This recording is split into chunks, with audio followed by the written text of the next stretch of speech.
ओ देश मेरे तेरी शान पे सदके, कोई धन है क्या तेरी धूल से बढ़ के। तेरी धूप से रोशन, तेरी हवा पे जिंदा, तू बाग है मेरा।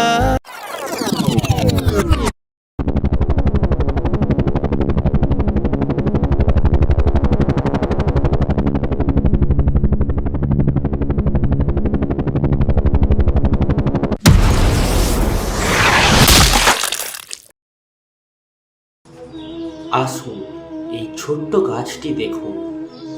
এই গাছ আমার কাছে অত্যন্ত প্রিয়। আমি এই গাছটিকে ভীষণ ভালোবাসি। এবার ভাবুন, এই ভালোবাসায় আমি ওকে দিনে 10 বার জল দিই, তাহলে কি ওর বিকাশ ঠিক করে হবে? এটা কি ওর জন্য ভালো হবে? কখনোই না।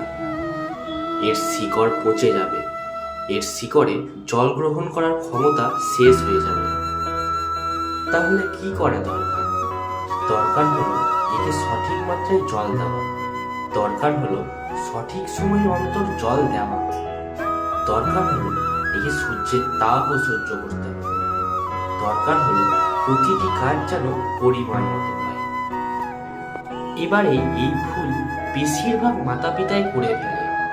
নিজের সন্তানকে এতটাই ভালোবেসে ফেলে, আর তাতেই সন্তানের প্রতিটা ইচ্ছা পূরণ করেন তারা। প্রত্যেকটা জিনিস তাকে দেন, প্রতিবার তাই করে, আর এভাবেই সন্তানের বিকাশে নিজেই সন্তানের বাধা হয়ে থাকে। এরকম করবেন না। এই জীবন, এই যাত্রা আপনার সন্তানের। এই যাত্রায় আপনার সন্তানকে অনেক কিছু শিখতে হবে। নিজের ক্ষমতায় কাজ করতে হবে, তাকে করতে দিন। একটা অত্যন্ত গুরুত্বপূর্ণ কথা বলবো আপনাদের, তা আপনারা মনে রাখবেন। প্রেম আর শত্রুতা যদি অধিক হয় তাহলে তা ক্ষতিকর। প্রতিটি বিষয়ে সমতা বজায় রাখুন। আর আমার সাথে